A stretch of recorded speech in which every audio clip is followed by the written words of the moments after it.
నమస్కారం. నా పేరు అయ్యల స్వామి సుబ్రహ్మణ్యం. ఈరోజు మనం ముచ్చటించుకునే అంశం స్నేహమయరా జీవితం. స్నేహమయరా జీవితం. నా వచన కవిత స్నేహమయరా జీవితం. ఏరా అన్నది తీయని పిలుపు. ఏరా అన్నది తీయని పిలుపు. అలా పిలిచేవారు ఉంటే బాగుండని వయోవృద్ధులందరూ ఆరాటపడతారు. చాలామంది అలా ఆరాటపడుతూ ఉంటారన్నమాట. బాల్యంలో విరివిగా వినపడే ఆ పిలుపు వయసు వచ్చే కొద్దీ అరుదైపోవడం దానికి కారణం. అది మగవారికే పరిమితమైంది అనుకోవడం. అంటే ఆ పిలుపు ఏరా ఏరా అన్నది మగవాళ్ళని పిలుస్తున్నాం అనుకోవడం. కానీ ఏరా అని పిలిచే ప్రియురాలు సైతం సంబరపడుతుంది. అది ఎప్పుడంటే ప్రేమ చిక్కబడినప్పుడు. అదే పిలుపు భార్యాభర్తల మధ్య వినిపిస్తే వారి బంధం చాలా బలమైంటుంది అర్థం. చాలా బలమైందని అర్థం. ఆ ప్రేమకు ఈ బంధానికి స్నేహమే బంధం.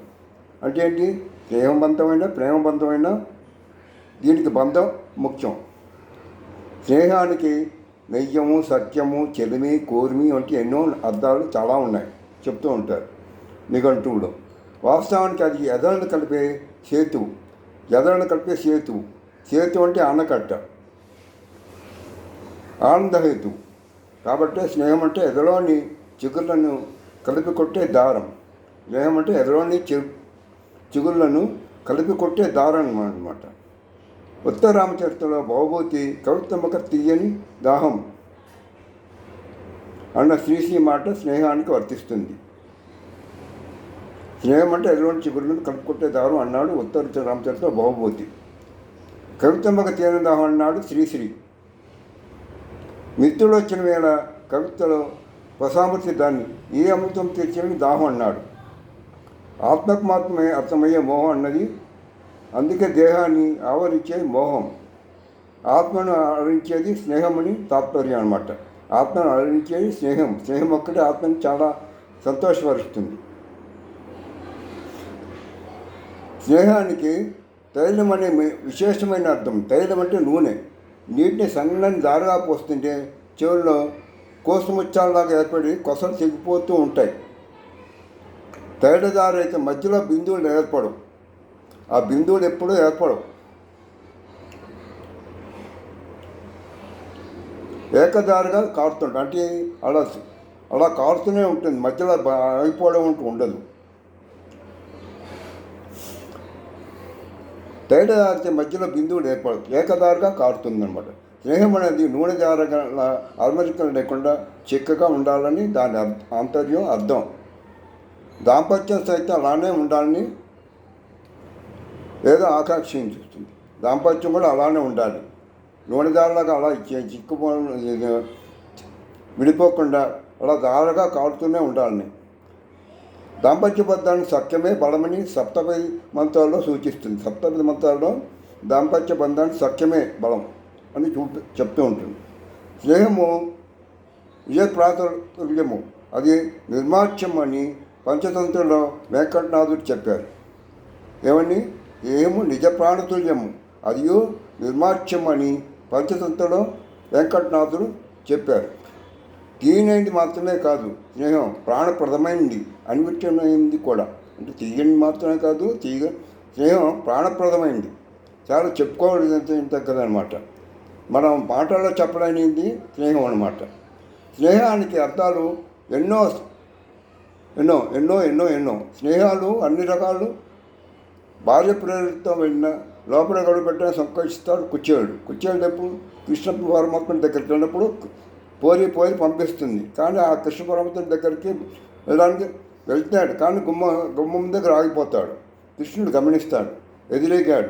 తన తలుపు అమ్మడాన్ని కూర్చొని పెట్టి నిజంన కనక కలస సలదమ్మిచ్చే బంగారు పాత్రలో నీళ్ళు తీసుకొచ్చి కాడు కడిగి భాగవతం చెప్తోంది. అక్కడ పోతున్న వాళ్ళ మాట నెయ్యం. వాళ్ళిద్దరి బాల్యంలో దానికి బియ్యం. ఆ నెయ్యమే బియ్యం. అష్టమేధాగాన్ని తరలి వచ్చిన జటాయువును దశరథి గాఢంగా హత్తుకున్నాడు. ఎన్నాళ్ళకు నన్ను లోన ధరించినామంటూ స్వాగతించాడు. ఎన్నాళ్ళకు వచ్చావు మిత్రమా అంటూ కౌగులించుకుని హత్తుకున్నాడు గుండెలకి. అక్కడ విశ్వనాథ సత్యనారాయణ గారు వాళ్ళ మాట సకుడా అని పదం వాడారండి అని. కర్ణుడికి అంగరాజ్యం కట్టబెట్టి నాతో చెమ్మి మహీనూతముగా చేయము అది ఇష్టము నాకు అన్నాడు సుయోధనుడు. కర్ణుడికి అంగరాజ్యం కట్టబెట్టిన తర్వాత అంటున్నాడు దుర్యోధనుడు, నాతో చెమ్మి మహీనూతంగా చేయము అది ఇష్టము నాకు అన్నాడు సుయోధనుడు. కానీ ఇక్కడ ఏంటి, దుష్ట సంప్రదాయానికి తేలిపోయారు వాళ్ళిద్దరూ. మిత్రత్వమే కానీ వాళ్ళిద్దరూ చాలా దుష్ట సంప్రదాయం, కర్ణకౌటిల్యం అయిపోయింది అదంతా. అక్కడ నన్నయ్య బట్టి వాడిన మాట చెలిమి, ఇవన్నీ సమానార్థకాలు. అక్కడ ఆయన వాడారు చెలిమి సఖ మిత్తమ, ఇవన్నీ సమానార్థాలు.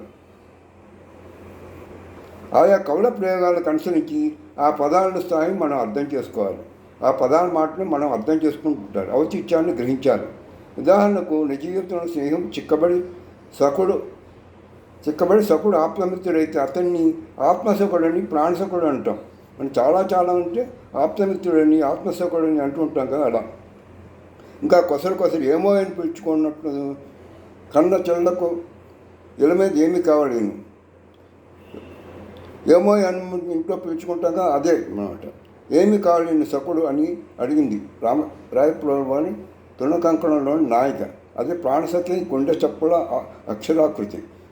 ఇంట్లో పిలుచుకుంటాను ఏమో అని ఆ సందర్భం ఒక ఆత్మీయ పిలుపుగా గోచరిస్తుంది అన్నమాట. అక్కడ కొసరు అనే పదప్రయోగం గమనిస్తే గుండె లయ తప్పుతుంది, అంటే గుండె ఒక్కసారి ఆవేశం చేస్తుంది, లయ తప్పిపోతుంది. కొసరుడ పిలుపు మనసుకు తీపి ముసిరేస్తుంది. కొసరుడ పిలుపు మనసుకు తీపి ముసిరేస్తుంది అన్నమాట. స్నేహాన్ని బలపరుస్తుంది, స్నేహాన్ని బాగా బంధం బలపరుస్తుంది. ఆ విధంగా పిలుచుకునే దంపతులు కాదు స్నేహితులు. దంపతులు కూడా స్నేహితులుగా అవుతారు. లోకంలో ఉన్నారు, అలా చాలామంది ఉన్నారు. ప్రాణసకులతో హితులతో స్నేహితులతో సన్నిహితుడు ఏర్పడే సజీవమైన ఆత్మ అనుబంధాలే పరమాత్మ, మన జీవితానికి పరమాత్మ. ప్రాణసకులతో హితులతో స్నేహితులతో సకులతో వీళ్ళందరితో సంభాషించుకోవడమే సజీవమైన ఆత్మబంధం, ఆత్మీయ అనుబంధం, జీవితానికి పరమార్థం. వార్తలతో సందడిగా గడపడమే మన మనుగడకు సాక్ష్యం. చాలా సందడిగా గడపడం, దాన్ని గుర్తు చేసేదే ఈ స్నేహమయ జీవితం. ధన్యవాదం.